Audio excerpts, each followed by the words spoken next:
Hello, friends. Welcome to the Reversion Book Club.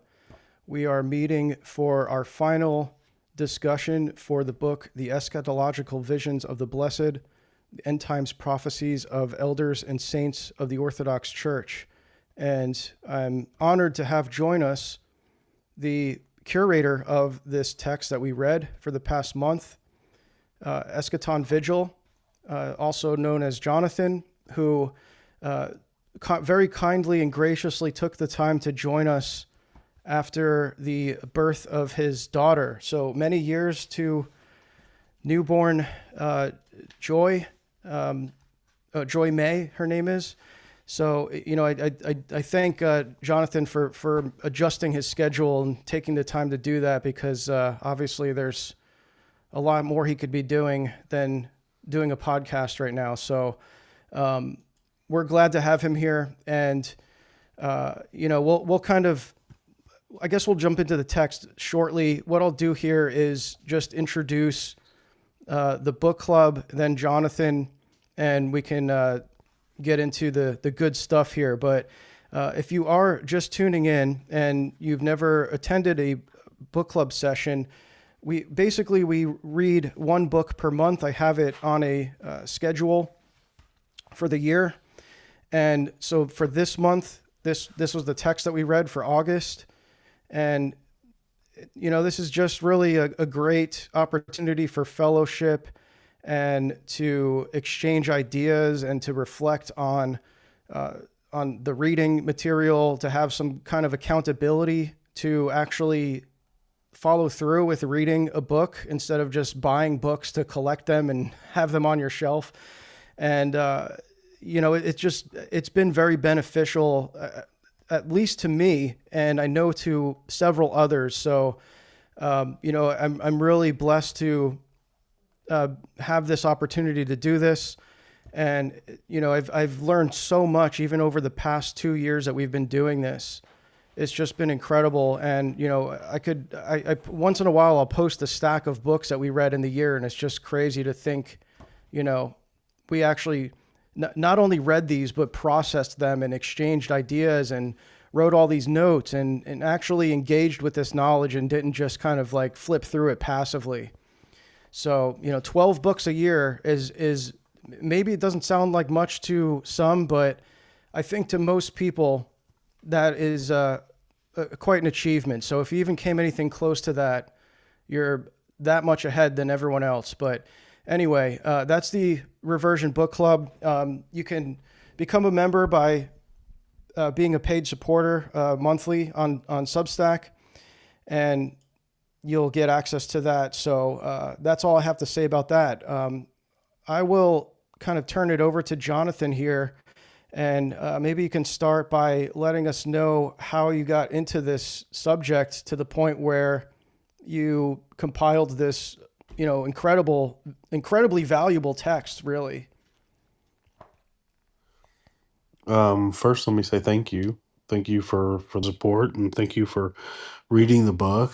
Thank you for thinking that it's worthy enough to put in a book club and actually discuss and talk about. Thanks for reaching out, and I'm happy to chat with anyone about any of it. This is obviously a topic that's very near and dear to my heart, that I enjoy, not just having discussions about, but also um, further delving into topics and specific ideas and things regarding anything eschatological. So, and thank you also.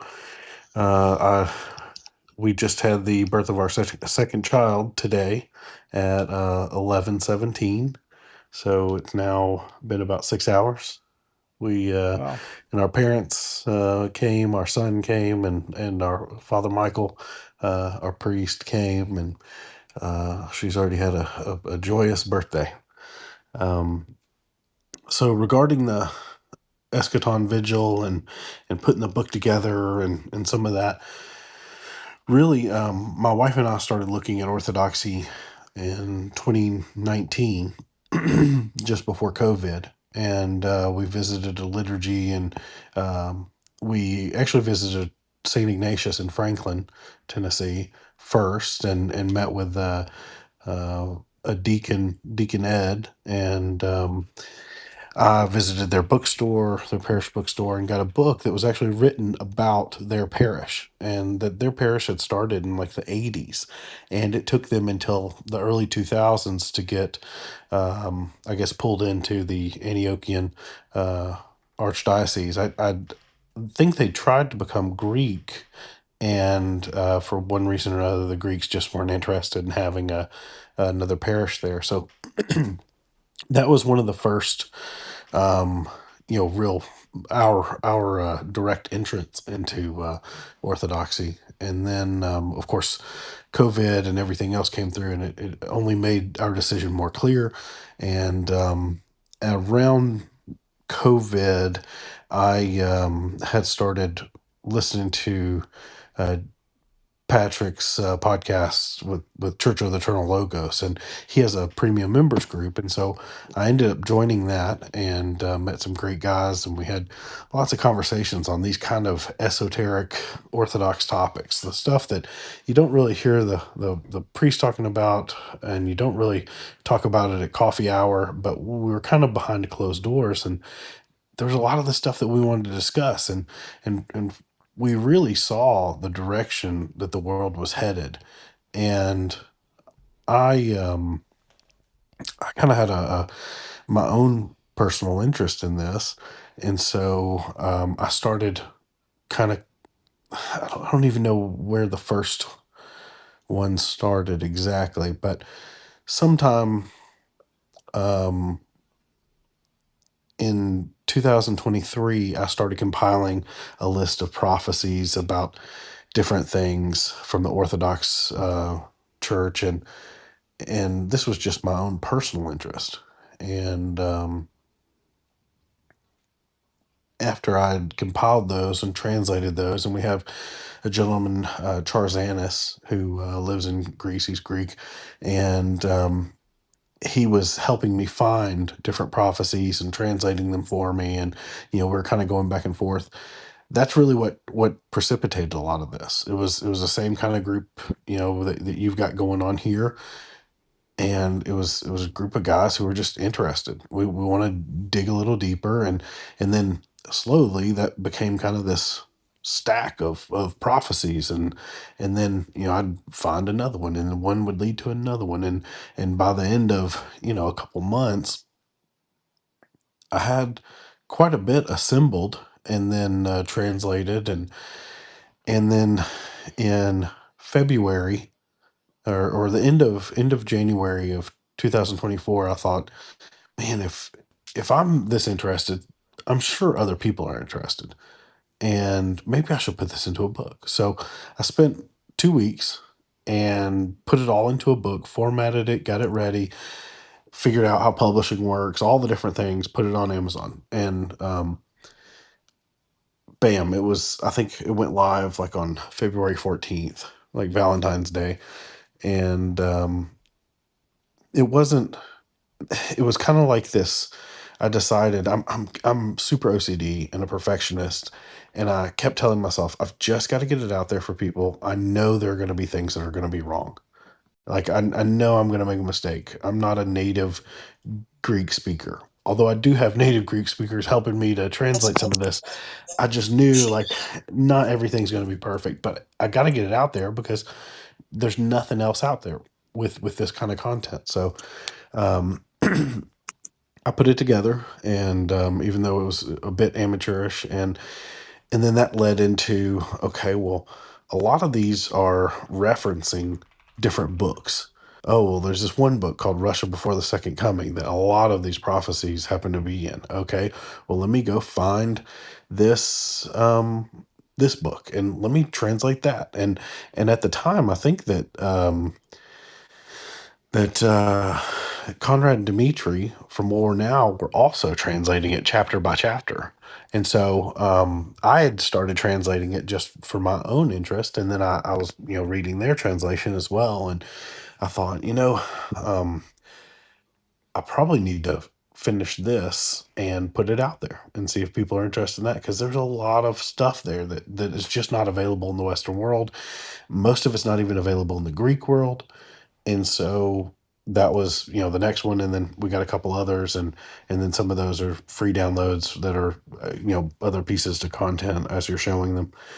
So that's where everything started. And then before I got out, I'd say a month after I got the first Eschatological Visions book out, I thought, man, I've got to figure out what to do with the proceeds from this. And right then I was like, well, I should put it together a 501c3 and just let it, any money spent on any of it, it'll all go to that. And then eventually we'll figure out what to do with it. And that's kind of what I've done. So those monies, there are a couple of different things that I'm in the works of doing. One is commissioning the production of a new icon tradition for St. John Vitatsis Hmm. by a Russian iconographer who lives in Canada. And hopefully, I'll be interacting more with her. There is there's an author who I spoke to recently with my buddy Charzanis, who's in Greece, and there's a lot of content that's available that's not available in English, and I know some of that's been put out by the War Now guys, which is awesome, and I love them. I love what they're doing. I love what you're doing. And it's so great to see all the guys from the Western world really diving into these things that are completely unknown here Yeah. and completely unknown in the English language. Oh, that's awesome. So you just it looks like you launch this monthly group that you're doing? Yeah, yeah. So I put that together probably last um, maybe probably close to last August or September. So it's been going for over a year, and we have 50 plus members. We have monthly meetings the second Tuesday of every month, and we've had regularly 10 to 12 people show for the meeting. And that's been amazing. I just, I really appreciate everyone's support and any of the feedback. I'm motivated to do a lot of different things, but it also, I kind of, there's a balance of what you can do on your own and what you can do as a group. So I like to, if the group wants to do X, then okay, let's do that. And if the group wants to read a certain book or a certain thing, if we can put some sort of stuff out, and we've had a couple of even the free downloads, a couple of those are just requests from the War Now guys Discord. Someone mentioned, hey, I can't find the Akathist to the seven youths. I was like, oh Hmm. well, I've got a copy, but it's in Russian. Let me translate that real quick and put that out for everyone. Yeah, I mean it's really great the work you're doing because that's been, I've only been Orthodox for 4 years, and I hear often people looking for these prophecies translated into English, which I would assume a bulk of the work that you are doing involves the translation work, and especially you look at the prophecies of Metropolitan Neophytos, which are crucial to have access to in English. And a lot of people, they don't. I was actually saying this to Conrad last week that like I have such a bad attention span when it comes to watching videos with like subtitles. Like for whatever reason my brain just like switches it off, and I Yeah. have no problem reading books, but like if it's like a video and I have to read subtitles and I'm watching a guy talk, it's like I'm going to tune it out. So I would imagine there's a lot of people that are maybe in the same position. They don't have the patience and uh, the attention span to just sit there and like watch a video where they're reading it and stuff. So to have it even in a book for like reference purposes, I mean, it's just incredibly valuable. So what is it that you guys do in this group? Is it similar to what we're doing here? Like you just kind of discuss these prophecies together? Yeah, exactly Yeah. that. A lot of it is the discussion. Some of it is we discuss the prophecies with a very kind of, I don't know the best way to say it, but like a hardcore. Orthodox lens. Something that, there's a lot of tiptoeing around things because everyone is at a different place in their Orthodox journey in the West. There are a lot of these things that we have to get over um, in order to understand what orthodoxy really is, to see it with an Orthodox phronema. Obedience is a huge one that in the West we just do not understand. We have individual liberty written on us. We have, all of this history and all of these different things that really don't. It's kind of a clash. Yeah. The Western ideals tend to clash, like all the individual freedom and liberty, but we're actually monarchists. Like that's it, period. Like there's no question about it. That's what the church says. If you are an Orthodox Christian, you are a monarchist. But that goes to this greater story of we've been completely lied to about absolutely everything in the West. And it is completely at odds in general with orthodoxy. And so we have this spot there where, say, within this group, we can discuss it at the nth degree of, okay, well, this is what the saints say. Yeah. It doesn't matter what anyone's opinion is. It doesn't matter what someone thinks. This is what the saints Yeah. say. You can So just hope. how do Yeah. we need to respond to the things taking place in America when that's how the saints Hmm. describe, either how we should respond, or when we're looking at anything in a historical context that we don't really, again, we didn't receive the correct version of history in the West. So we've got this alternate reality that we're living in anyway. And so, the Zachary Porco's book, Journey to Reality, is such a good one because it adopts the whole, understanding of what a sacramental worship is, sacramental life. And I think about that book all the time. And that's one that really changed my outlook and view of kind of everything in the Orthodox. I'd read Thinking Orthodox by Constantinu, and I'd read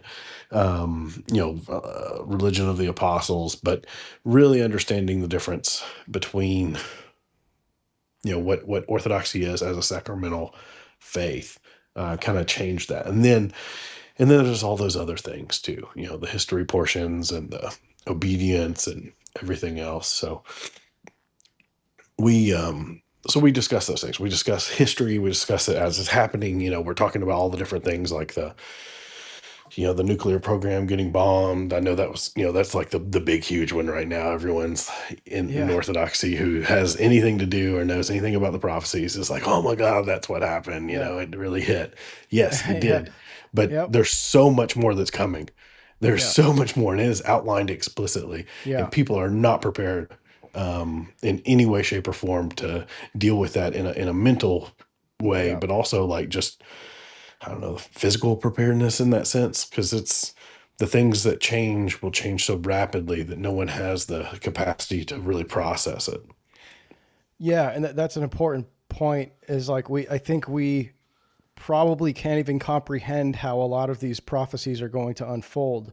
And when you look at how some of them that did presumably come to pass, like in some cases, like that you couldn't have imagined it would have been fulfilled in such a way, like even maybe 20 to 50 years ago.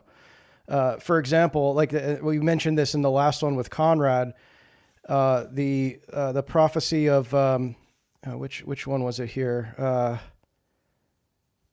I'm trying. You probably know who it is, but there was a prophecy basically of Mitar Tarbik, which it was like he basically prophesied a smartphone. At least that's how I interpret it. He's talking about this box that has like it's an image box, and this was in the late 1800s. And he's talking about there's this image box that everyone will look at to see all the things happening in the world. And something that struck me about when you read, especially like the way that you laid it out, where it's just basically just a compilation. You're not inserting any of your own words. You're just presenting these prophecies as they were told, and they're not even in a particular order. At least it doesn't seem that way. And it just like struck me how you see the continuity throughout all these prophecies and in all these centuries that they were told. For example, like the centrality of Russia in the Third World War, some of the characteristics of the Antichrist, sometimes to some great detail, they have this continuity. And in some cases, it's almost like I wouldn't consider it this, and I wouldn't like present it this way, but I thought for a moment it was almost like an apologetic for orthodoxy, without even going into any of the theology or anything. It's like there's no debate, no theology. It's just like, look at these prophecies, and the prophecies themselves, and when you look at the dates that they were told, it's undeniable. And then especially you have that layer of continuity where it's like there's a pretty much an agreement. There might be some variations in how they're describing some events. You get more details sometimes than others, but you see these threads of consistency throughout. And I think, like, getting back to my original point, you do see some of these prophecies that are like, how is that going to even happen? But like I said, for a good 200 years, like that one about the smartphone, no one knew what the heck that was about. Like, what do you mean there's an image box you're going to see everything in the world, right? But, and that's just one example. I mean, we don't know how, like, all the stuff that's going to unfold with World War III, like you're basically getting this kind of broad picture where it's like, okay, I get the point. There's a lot of bloodshed that's going to occur. And there's geopolitical factors that if you have to kind of piece together, that's where I'll defer to the World War Now guys and yourself and guys that are more involved in geopolitics to kind of like translate that for me, because I'm too much of a, I guess I'm too retarded to get into that kind of detail. But I was just really particularly interested in that. And I mean, like, so, okay, I did have a question. Let's see if I can find it here about, like, similar to that thread. No, you're absolutely right about concordancy. Yeah. There is a very specific thread throughout all the prophecies. Some of them, and what's really fascinating, you're talking about different places in the world. You're talking about totally different geographies, totally different, uh, timelines. Yeah. Some of these are, especially St. Cosmas, everything from St. Cosmas is just unbelievable. Yeah. And those are just prophecies, because the story of St. Cosmas is also unbelievable. He established 250 plus schools throughout Anatolia and Greece. Wow. He basically reinstated the Greek language that was, they were under the Ottomans, so there was a lot of difficulty with being under that kind of oppression. I mean, there's so many different other things that St. Cosmas did that was just unbelievable. But also, he gave us this list of prophecies. And then those themselves tell this story, that the world's going to be wrapped with wire, that all these different things that are going to take place. And they did exclusively, like explicitly from the things that he said. And again, that concordancy shows the Russian power, the seven nations against Russia, all these different things that other saints have said, both Russian and Greek and Serbian and Yeah. Bulgarian, and it all ties back to this timeline, which Yep. the Metropolitan Neophytos calls the itinerary of the faith. And that's what it is. There, even if the timeline gets extended, even if things change, these things still come to pass. Yeah. And, another, like, to add to that, in a lot of these cases, I would imagine that these prophecies weren't even known by the other prophets, because it's like maybe they just didn't have the work like similar to how we're largely unfamiliar with them in the West, because like they just haven't been translated yet. So I would imagine that in many cases, like they weren't even aware of what, elder so and so said about this particular thing that they're now prophesying about.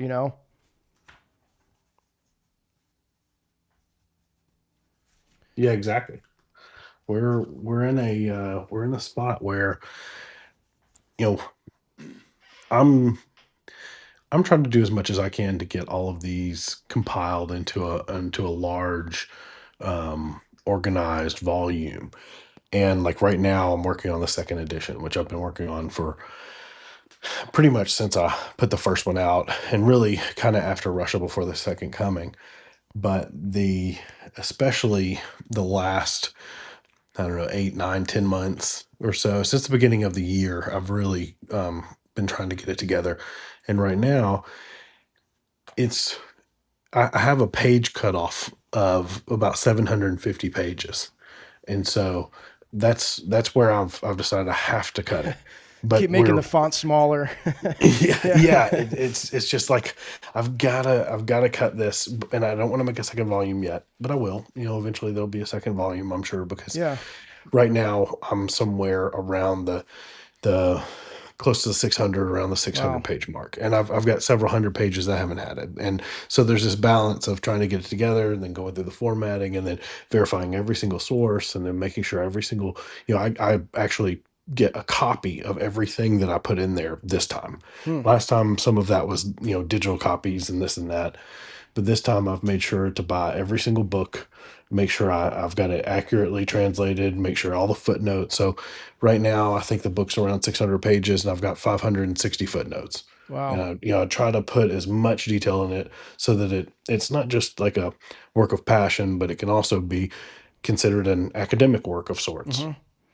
Yeah, I did get, like I told you, I was posting a few of these excerpts, and I'm admittedly not great with the way that I post excerpts from books because like I'll just post it with like my caption and not cite it, and then there's always people in the replies that are like, "Where, like, where's this from? Like, tell me where it's from," and so I would imagine it's going to be like that. Like people are going to be questioning some of these sources. So it's good you're doing that because, I did notice that you don't always have like a footnote for every single excerpt in here. And like, I Yeah. don't have a problem with that, but like, I know that a lot of the skeptics will, want to be like all the source bros are going to want to be, checking where that's from.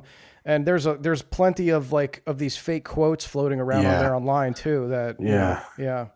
I've spent a lot of time trying to double check everything and do stuff on the second go round, and there's a whole chapter of things that I didn't have a good source for. Basically, the some of them I did, some of them I didn't, some of them I didn't have a physical copy. But this time, I wanted to make sure I had a physical copy of everything, and I wanted to make sure that I included as many saints as I possibly could, and also have as much, just all the notes. Some of them I'm, borrowing footnotes from other monks who basically transcribe some of this into a book. Now, there are going to be, like, I've run into several things where, um, for example, some of the work in the autobiography, or no, the biography of Elder Christopher of Tula. I've heard a lot of back and forth in different Russian forums about whether or not all that's accurate, Yeah. and that's kind of a weird thing. It's like, well, it's in the book. The book was put out by Archimandrite, whoever who knew him. Is it questionable that some of these things actually took place? I don't really know. I wasn't there. Is it approved or vetted by someone who's clergy? Well, yeah. So I can't make any claim, above any clergy. Yeah. That is, if they've put that out, that's what it is. Yeah. At least in, that's kind of the way I look at it.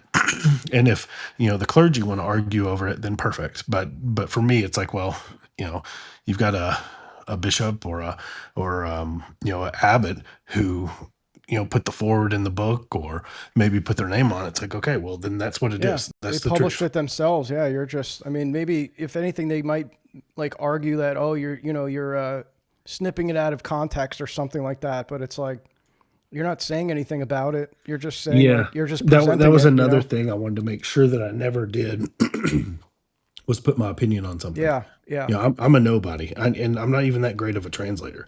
There are so many people who have can do all of these things, possibly better. And the simple fact was, I wanted to know it.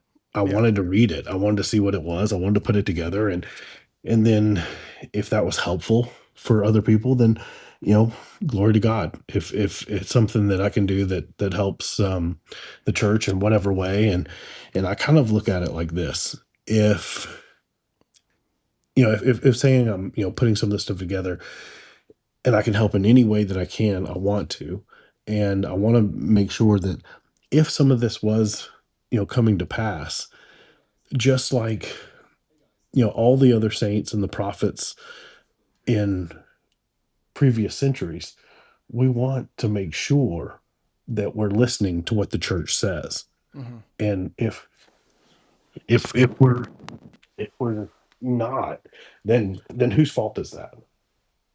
yeah, yeah. I mean, and you don't need to really insert any of your own opinion. I mean, I think that the prophecies speak for themselves, and like I said, I was able to just read them as is and draw those conclusions that like okay, you can if you wanted to just put in the work. I think it's a great reference because like I'm a big note taker and I'm trying to I'm going to be launching a program soon where I'm teaching my note taking system because a lot of people have been asking about it because I usually have like a desktop camera and I'm sharing like all the notes that I wrote throughout the readings.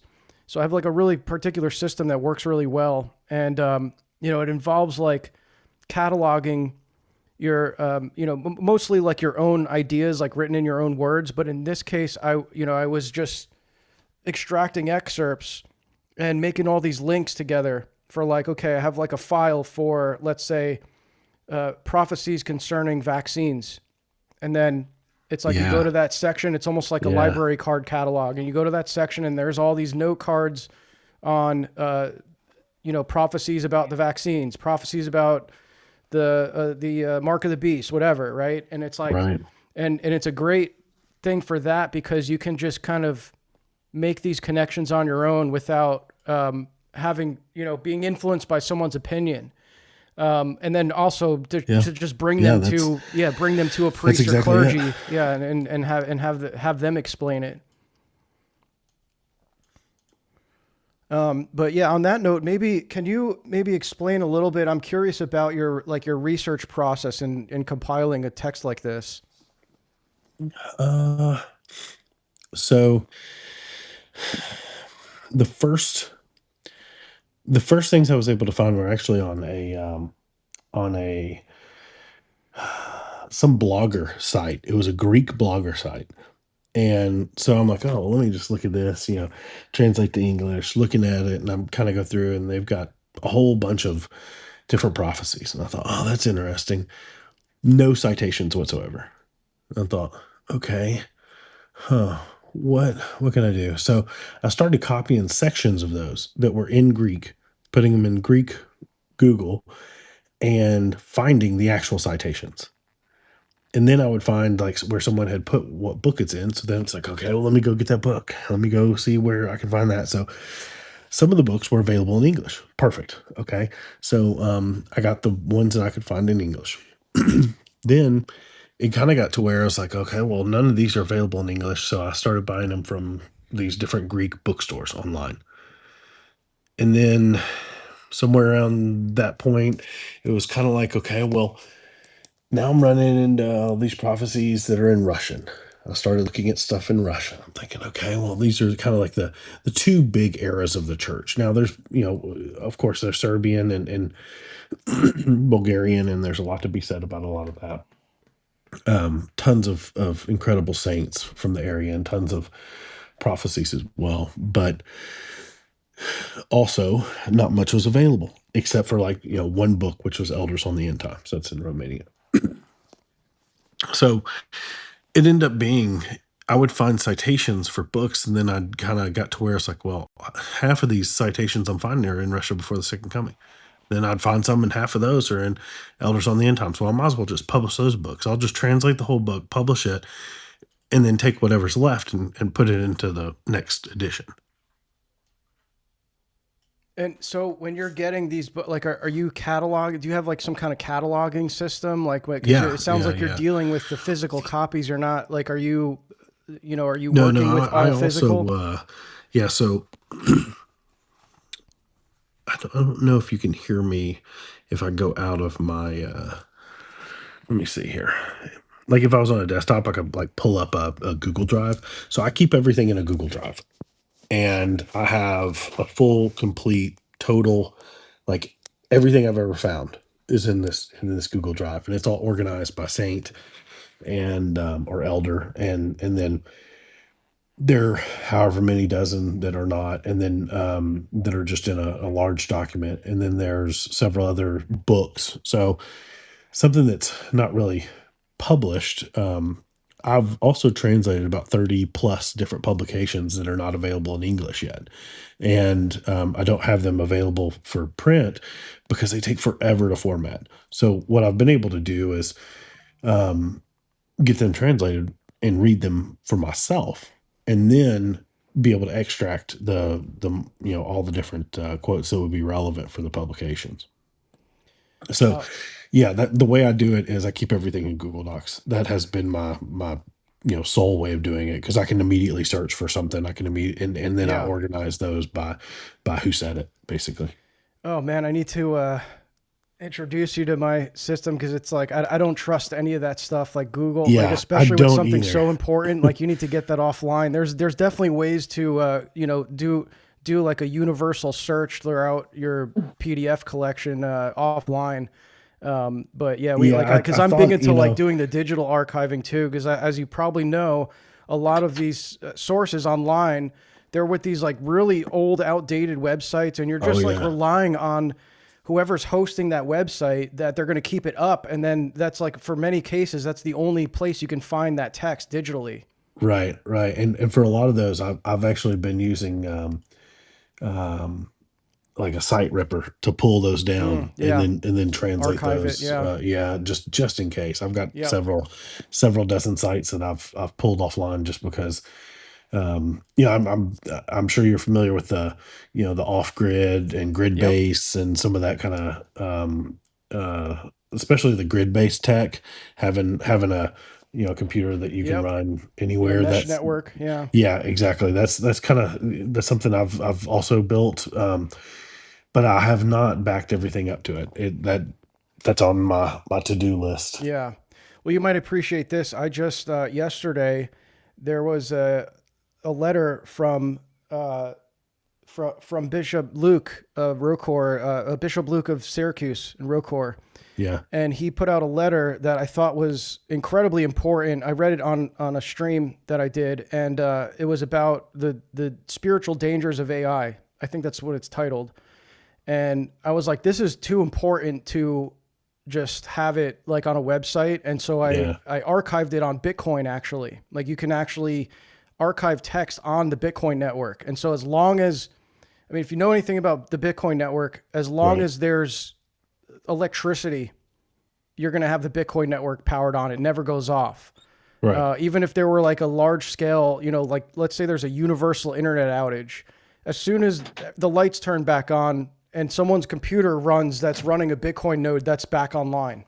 right, So I found that was a good way to kind of immutably archive church writings that you think are important. But yeah, stuff like that. It's something I'm always looking into, like how to actually archive these incredibly important prophecies, because as you read them, you're like thinking about like how bad things are going to get. And we can't even take for granted that we will have internet or have, access to like these digital, online kind of like websites and stuff that are just relying on somebody just keeping them on with their monthly subscription or whatever. right. Exactly. Yeah, that's an incredible. There's this weird balance. I crypto is something that I've always been passionate about, and I I also see the situation where you you may not have access or ways to come in and out of Yeah. the And it network. still And relies on the banks too. You still get yeah, that on and off ramp with the banks and the KYC and all that. yeah, and there's this balance where my background is software, and especially fintech software. So this is something I understand very well, Yeah. and I I can tell you one thing: the banks never lose, Yep. and the house never, the house always wins, and they take that very seriously. And I don't know how the whole banking cartel system is able to interact with any type of currency that they don't have complete and total control over. I don't know Yeah. how, like right now it's the Wild West, just like the internet was the Wild West, just like every technology was the Wild West for the first X number of years. Hmm. Um, I just don't know how that, Yeah. you know, goes on the timeline. Yeah. I mean, I see it as an arms race, especially over Bitcoin. And it's and when you understand that it is for the first time in human history, what Bitcoin does is it has like this immutable.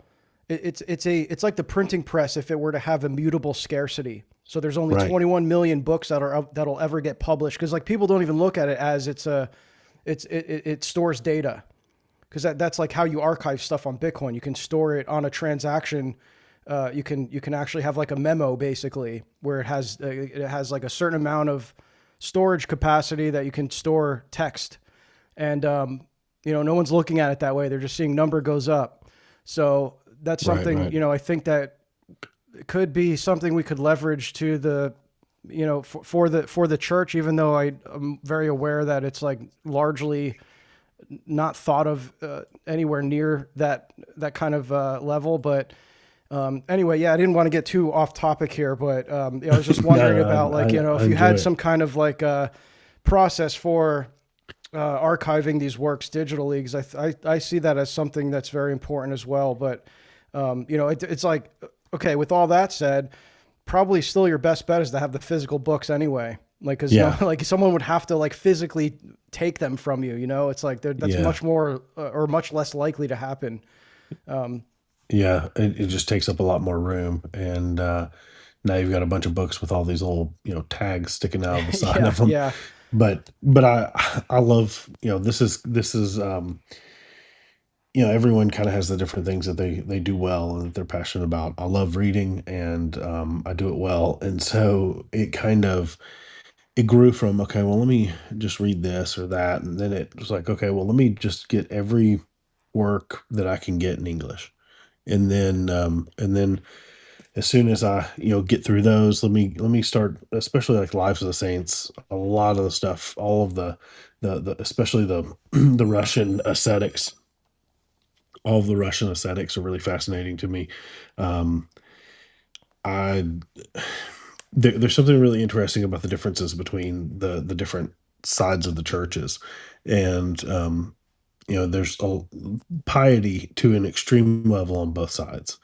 From the Greek side, you have people who are maybe even completely illiterate and who have the Holy Spirit without doubt, and that gives them a capability of putting things into words. And then you have on the opposite end in the Russian world where you have saints who are just incredibly articulate, and they put together works, and there's this weird contrast, but also an incredible beauty about the differences, and how the Holy Spirit remains exactly the same. How yeah, yeah. there is something there that, especially for everyone on that Orthodox journey, you're not there. A lot of people haven't gotten to the history point of realizing how their history has been bent, and how they've been told some complete nonsense story about, the Roman Empire fell in 320 and or 370, and all this and that. Well, no, not quite. um, the Roman Empire continued on for another 1,000 years, and then only Constantinople only fell due to the Latins. Mm. And there's a lot of these things that we were told one way because we live in the West and have this Western understanding that's total nonsense. Yeah. And as you get through that, then you get into kind of how the language of Greek became Russian, and Mm. how that is the third Rome, and how that continued, and all these different things that happened throughout history, that's the story of the church that's not really well it's not very well articulated in any simple format right now, and it's certainly not articulated very well in catechism. Mm. I've been through several catechisms, and I didn't no fault to any of anyone else. It's not something that's discussed in a way to give people a really good grasp of the things that we learned the wrong way in America. Yeah. One of the common instances of that you see, especially like from Protestants, this whole idea that like Saint Constantine's this big boogeyman who like reinvented Christianity and stuff. Like, oh, those are all Constantinian innovations or whatever. But yeah, it's like, yeah, you're right. Once like you break that kind of initial, uh, like those initial like false notions of history, it all like you're like, okay, I guess have to be re-educated. Like that was my big process, and I'm still undergoing that process of like re-education. Like you have to unlearn a lot of stuff, and then you're like essentially starting over. Exactly. But yeah, like through the lens of prophecy is, I think, an incredible way to do that, because it's all, like we've been saying, you see that continuity throughout, and a lot of these prophecies, yeah, they haven't been fulfilled yet. A lot of them have, and you can look at history through that lens. Um, I found like a lot of the stuff about the Antichrist was really interesting. There was actually, I had a question about this. Because we're talking about the continuity, but then in some cases it's like it seems like either there's some kind of there may be some kind of contradiction, but then it could also be that you're just not seeing the full picture. Like for example, there was different prophecies in regards to like where the Antichrist would reign, and so like one of them, and I don't know if I would be able to pull up at least quickly enough which saint or elder said this, but like for example, you see often like, oh, the Antichrist will rule from Jerusalem. Some say he'll rule from Russia. He'll be from the line of the czars, like he'll be from the Romanov bloodline, and then some say, oh, he's from the tribe of Dan, so he's a Jew. Okay, well then how does that match with the Romanov, right? Well, maybe he's like part, right? It's like maybe he's like part Jew, part Romanov or something. And then there's like a prophecy that said that, let me see here, I think I wrote it, that he would be, is it this one? Yeah. He would, maybe this wasn't about the Antichrist. So there's like another one that was like talking about St. Joachim of Ithaca. The yellow race will be given the world. It's like, okay, Yeah. so the Chinese, I guess, will like, there'll be some kind of like global Chinese empire. But Yeah. then So also so like you this have is saints that are saying that the Jews will run the world, or that they do. So it's like, maybe it's both. Like it's just different phases of history. So there's a really fascinating thing about the itinerary of the faith. One of those elements is, and this is multiple saints, including this is a full concordancy of visions, including Saint Paisius, who mentioned that a 200 million man army from China is going to stop at the Euphrates and basically drink it up. And this is pretty consistent among the Russians and the Greeks, which is fascinating. But on this timeline, America gets destroyed. Russia is destroyed, and basically who takes over in a sense after the destruction of the West is the Chinese. And several different saints put that into perspective. Like they mentioned that, I think maybe I don't know, I can think of three off the top of my head, but it seems like there's a that is what takes place. Huh. Yeah, and I won't take up too much more of your time. I'll wrap things up here because I'm very grateful that you were even able to make an hour in the within 24 hours of the birth of your second child. So I don't want to take advantage of your time here, but we did. I would say for those tuned in, I would refer to the last week's book club session with Conrad because we went into much more detail regarding the geopolitical implications of these prophecies, and he's the guy for that as well. I mean, I'm sure you are too. We just didn't get into it, but I'm sure we could do another 2 to 3 hours just like going through the details of the the different geopolitical events that'll take place. Because there's a lot of that. I would say like Have probably. you seen some of uh the Church of the Eternal Logos streams regarding the itinerary or anything like that?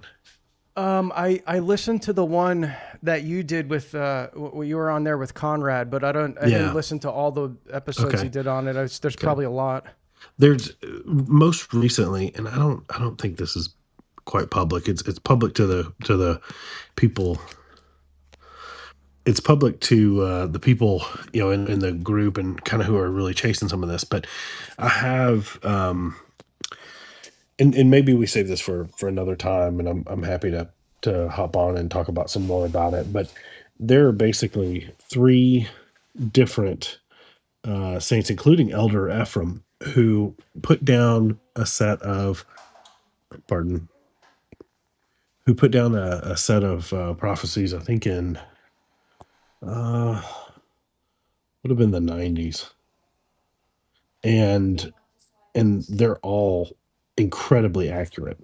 And that's where you get into the geopolitics of Hmm. current, and this is something I love to delve into, Yeah. and again we don't have to, but I will say one thing that's going on that I see very soon. Think about it like this: the reason why Iran is, well, the only reason why Iran gets bombed is because of Israel. Yep. The only reason why Russia attacks Turkey, I think, will also involve Israel. I don't really know what that means. I just know that Hmm. somewhere in there, they are in the midst. And I think when something takes place between Israel and Turkey, then we'll see a response of whatever Turkey's response or involvement with Russia becomes, and Yeah. it's just kind of how Israel is at the center of all the discord. Yeah, and last week Conrad was even saying, there could be a time even soon where Israel's out of the picture because we see from these prophecies America's going to fall. There's going to be a collapse in America. Yeah, And when that happens, that's it for it. Like Israel's cooked after America goes down. It's like there goes all their military, like yeah, so that you could kind of see how that, they're too dependent upon these other geopolitical forces that are not, they're not long term guaranteed to be around in their current state. But yeah, there's a lot there. I think I would say if I were to estimate, it seems like probably about 75%, and I might even be being generous, of these prophecies are regarding geopolitical events. yeah, So yeah. yeah, And a large amount. I look at it like this: the Old Testament is full of prophets, right? We have the major and the minor prophets. We have prophets who gave us all of these signposts for what was going to take place. They were trying to show us, hey, by the way, the Christ is coming. Prepare yourself. Right? They're talking about this. Then Christ comes. Then there are more prophecies. Hey, by the way, he's coming again. and all of these things got fulfilled, all of the, down to the very last detail. And this is in the same way that, you judge a tree by its fruit. The Orthodox Church, she still produces saints. And by producing saints, we also produce prophets, and who are imbued with the Holy Spirit, who are able to provide those kinds of guideposts for us to be looking at these next events. And it's a way of preparing the believers, and it even helps, for some people who wouldn't believe normally. Mm-hmm. Once something becomes, you have to take all rationality out of the faith. You're there on faith, not because of any rational thinking. And the faith still has mysteries. We have tons of mysteries. There's mystery in the sacrament. That's what makes this, the fullness of the faith. Well, that also includes this mystical element of prophecy. And it's something that the faith has always had and will continue to have. It helps some people who would normally only look at something from a rational point when they see something completely irrational take place, but it is a fact, it is still true, then that may even convince them to become believers. Yeah, that's kind of like what I was alluding to earlier. That it's maybe an apologetic work is the wrong term. I think it could almost serve as like an evangelistic tool to some degree. I know, like for example, my mother is like really into like the evangelical type like end times prophecy stuff, and like really into like the people that are really into that stuff. That's like all they're into. Like they only care about like end time stuff, right? Especially like these evangelical types.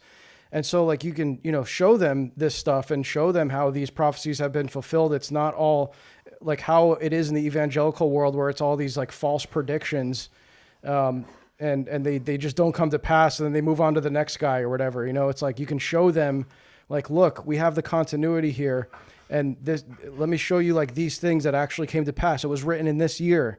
And it's like, wow, it's undeniable. Like you can, if you want to be an extreme skeptic, you could probably do that and cope. But these miracles, these prophecies that you can actually see and experience, it's like you can't really deny that. But anyway, I did want to, let me see if there's any questions. If you guys have any questions, by the way, if you're tuned in, please try to get them in within the next like minute or two as we wrap things up here. I want to respect Jonathan's time. But thanks again for joining us. This was a great talk. I wish we had another hour or two, but I'll have to have you back on. I'm sure that's not going to be a problem with anyone, but Yeah, I'd love to. You just let me know, and I'm happy to answer any questions. I'm happy to hop on Zoom calls with people and discuss some of this stuff. There's,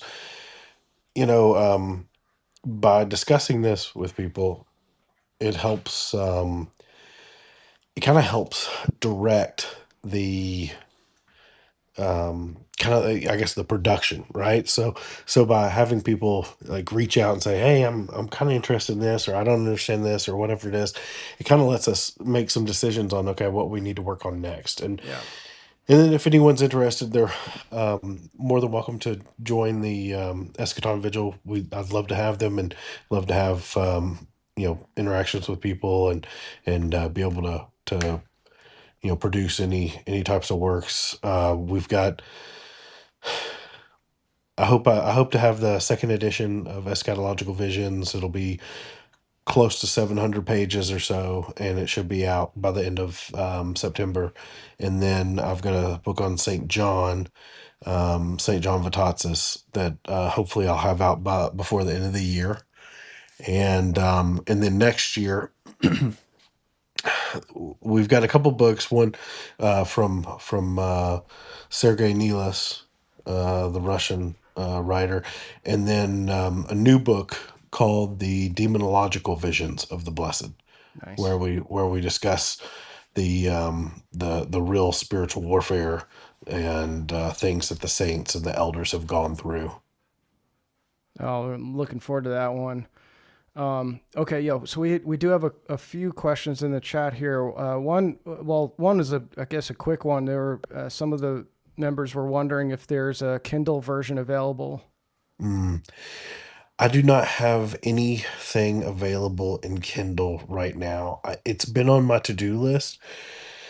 So, um, I guess if I had a strong enough interest for it, I'd be happy to do it. It just takes some reformatting and republishing on KDP, which is not a huge task, but it's one of those things. Once I get things together and get them out, I'm like, okay, Yeah, I can move along to the next little yeah. project. But if people are that interested in it, and I would be happy to, uh, yeah, I I would don't see say why you should not. get off Kindle anyway because they like DRM lock your books. Like, Yes, yeah, they do. yeah, Yeah. yeah. You want to actually own this one, so I would strongly encourage you get a physical copy. But yeah, so okay, another one is from Tom. He says, wait, is it? Yeah, Tom is asking, what is the most impressive prophecy expected? Is that does that Ooh. mean like one that hasn't been fulfilled yet? I'm assuming. I don't Yeah, know. Do I you have would any assume thoughts on so. that? Yeah, I think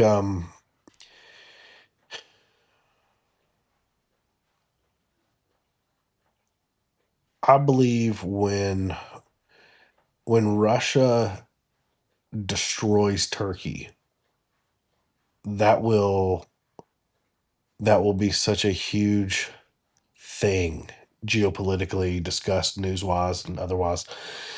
When that takes place and the Russians get all the way down to Mount Tabor, um, I I believe at that point people will understand how serious some of Yeah, this is. And when one nation's just battling another nation over some different things, and I've got some major theories on the whole Ukraine thing. You know, outside of NATO, there are a lot of prophecies about um, Russia having to retake its holy lands. And if you're not familiar, the eastern side of Ukraine used to be a part of Holy Rus, and that's where some of the most amazing monasteries are, holy relics and incredible places. I believe this is a part of their process to become Holy Rus again, and that they have to retake certain Hmm. holy lands and monasteries, as was prophesied by Saint Seraphim Yeah, and several others. And that, like, as an American, we're so like American centric that we really don't understand that we are not at the center of all this, and we don't understand how central Russia is exclusively because it's the third Rome. They were the continuation of the church. And this is something really difficult for most Western minds to grasp, especially an American mind. And when you kind of get over that little mountain, you start to see, okay, now I understand why everyone in the world is fighting this and why all these people are being backed by this. hmm, And then you really start to see the good versus the evil. You know, um, there's a lot of discussion now, and it's coming into the to a more open topic on some of the different political shows and things like that, discussing um, the Bolsheviks. And as that comes out, it will become illegal to criticize in a big way, and I think they're yeah, already starting that here yep, in America. So as that continues, there will be a line drawn in the sand with the church and several of the different patriarchs. That's another big one that I don't think people are really ready for, because especially as converts, we don't really have a full grasp of the faith in the same way that someone who is cradling is in that nation and understands the oppression that they went through for century, and all these kinds of things. yeah, We're excited to get in the middle of this, whereas yeah, they still have the sorrow of the last yeah, yeah, 200 years. yeah, And that is another element to the faith that there will be a line drawn in the sand, and you'll see, as was described by many of the saints and elders of Mount Athos, of how will be called the Uniates, or the people who are fighting for some form of ecumenism within the church in order to avoid being basically politically sanctioned for um, anti-Semitism per se. Yeah. Yeah, you're right. We are seeing the beginnings of that. Yeah, and to your point on, I thought, off the top of my head, just based on these excerpts in the eschatological visions, that I would have said the same thing, because it's so drastic. And, even to add to what you said, multiple prophecies have stated that 1/3 of the Arab world would be destroyed Yeah, in that destruction of Turkey. yeah, And then it's like it even goes into the details of like what happens to the other thirds. Like I think 1/3 converts to right. Christianity, and then another third just becomes like Yeah. wanderers or something like that. They supposedly they returned back to Oh, they basically return. Iran, Okay. Persia, Yeah, or yeah. you know, Yeah, so that, and then there's also a series of events that occur after that. So yeah, it'll become very evident. yeah. I don't know what the population of Turkey is at the moment, but when you're talking about say it's I don't know, I couldn't even take a stab. 50 million people in Turkey, or whatever it is, um, a third of that. You're talking Yeah, about tens of millions of people immediately being killed, that's crazy. and that's not something we have a concept, or Yeah. we have no way Yeah, to we think fathom. nukes, like, right? It's like Yeah, like what's going to kill that many people that suddenly? Like we think nukes, but like who knows? yeah, It could be like one of these manufactured viruses, because that's prophesied about as well. Multiple, yeah. like most people think that was just Saint Paisios, that No. famous prophecy in Oh, the. there are lots. Oh There are yeah, lots. there's a lot. Yeah, especially in the second half of the book, you see a lot of that. This idea of a manufactured virus, and then the solution being offered as a vaccine. So that was another one we just saw that, right, like a precursor to that. That's right. So okay, then I just want to try to move things along. Do you have like another 10 minutes? Do you think? Can you Sure. can okay? Because there's some more questions coming in Yeah, now. sure. Felicia, what did I? Okay, yeah. The next one's Felicia. She asked, probably an odd question, but interested in the inspiration behind the symbol or logo of the Eschaton Vigil. I've had several people say something about that. I've got a kind of a version of that. So, um, someone mentioned that it looks Catholic, or looks like some type of Oh, the Jesuit Jezzy. thing, or yeah, I've had several people, but it's very simple. It's Logos theology in a um, in a uh, in a symbol. It's the cross, the Logos there, and the light of God. I'm trying to find it here. I don't know. Do you have it on the website? Uh, I don't even remember. Maybe it's No. it's at the bottom of a lot of the documents. Yeah, it's in the book, but yeah, no, it is a cool logo. Okay, the next one, John Mullen says, following Anthony's thoughts, it seems to be some differing opinions among the saints and elders' prophecies regarding specifics. And in the church, we obviously follow the consensus of the fathers. In terms of the prophecies, what are the main ones that the saints and elders have consensus on? Well, I would assume that's a pretty long list, actually. I would say a large majority of them do have that consistency, and it's a minority that does, and probably a small minority, as far as I can tell, that has what would be perceived as, like what we were saying earlier, some kind of, maybe inconsistency or conflict or something. But, my take on that is just like that's that'll just kind of come together as time passes. I mean, it could be that there's like multiple things that occur throughout time. The Antichrist is in one place, then he's in another, right? So stuff like that. Yeah, I'd say pretty much all of it is consistent. Yeah. And I don't think anyone has really. There are some discussions of some of the elders who didn't like the discussions from Paisios, which is, it's amazing. You look at all these saints and how heavily criticized they were by their own, and how heavily like interacted they were. One second. Yeah, it's okay. Yeah, we got a newborn baby here we're dealing with, so I'm actually surprised there weren't as many interruptions. But yeah, we'll wrap things up here. I'll get to your okay. I'll wrap it up with Aaron's question, and then Tom. Does Tom have one? No, Sorry about that. no, it's okay. I think we just got one more question here, so I'll let you go. Yeah, Andreas says, "Man, I posted about this yesterday. There is a plan underway for Russia to take Istanbul. Does America get nuked?" So I don't. Again, it's like they don't say there's going to be nukes or whatever, but there is. You do see consistent sentiment that there will be a fall in America. Like America is not going Yeah. to remain as this global empire.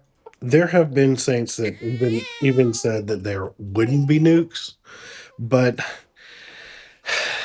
I don't know.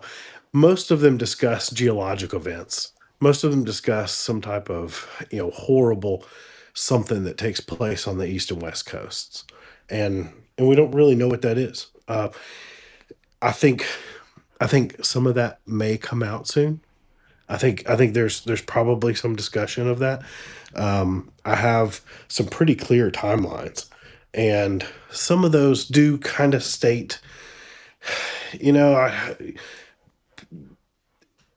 we're talking like, okay, so could there be another crazy tsunami, a super volcano in Yellowstone?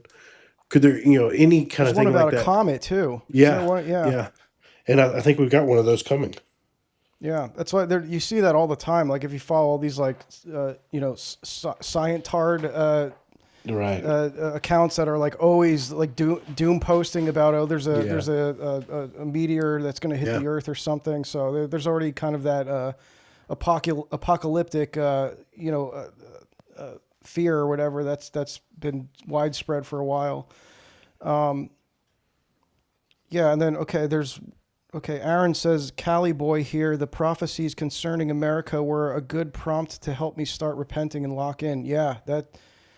I mean, that's where it's like, look, a lot of these are very uncomfortable truths to face. No one wants to hear that this great country, especially these like, more patriotic types, they don't want to hear that America's going to fall. That's like, oh, you're like you're a doomer, you're doom posting or whatever. It's like, well, I'm just like repeating what the saints say. It's like you cannot cope with that however you want, but this is what's been prophesied. Someone did the math. 92 million Arab population, 1/3 is 30 million. Oof. Yeah. Yeah. That's a lot of people. Yep. That's a lot of people. That's a lot of death. It's something we can't really fathom. Yeah. I was thinking about some of the other. I don't know. There's a lot there, and it's reiterated over and over. Like Joseph of Vatapedi talks about a lot of this. There's quite a few that mention some of that, and it's pretty consistent. So Yeah. that is something to be said. Yep. And then okay, let me see. Just make sure I got all the questions in. Thank you guys for tuning in. If you were tuned in over on Substack, I appreciate you. And I apologize for the audio problems. Some people were saying that there was they weren't able to hear in the meeting space. So I'll have to look into that because it's the second time we've had trouble with it. Node says Russians have talked about using drone subs that are mini nukes in the oceans, which cause tsunamis and storms on both coasts. Not sure. Yeah, I mean, yeah, it could be a manufactured natural disaster type thing for sure. I mean, yeah, there's no, again, it's interesting the way that the prophecies are said, that they don't give, like, they don't provide so much detail where it's like, it's like known exactly how things are going to go down. Because like, a lot of the things with like technology and stuff, it's like they didn't have the words to describe these things. They're like beyond our comprehension when they are revealed, right? So, but they do give enough that we have a general overview of how and when things will unfold and what to look for. That's right. Yeah. Exactly. So, all right, man. I'll let you get back to the newborn there, and many years to the a soon new member of the church. So it's good to hear those newborn Well, cries there. well, thank y'all. I really appreciate you having me on, and anything I can do, just let me know. Yeah, thanks again for your time, Jonathan. I appreciate it, man. All right. Well, yeah, and thanks for everyone again for tuning in. We'll be back next week. We're going to be starting on a new book. Actually, let me check what that is because it's slipped my mind, and I just ordered it. Let's see here. What's the book for next week? So for September, we will be reading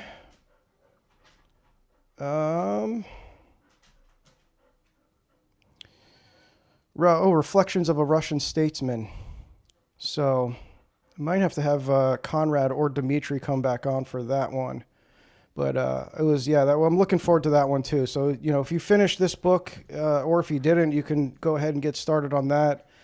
And I look forward to our next meeting regarding that book. And so we'll see you hopefully next week, if not the following week. But thanks again, guys. Take care. God bless. Thank y'all. God bless.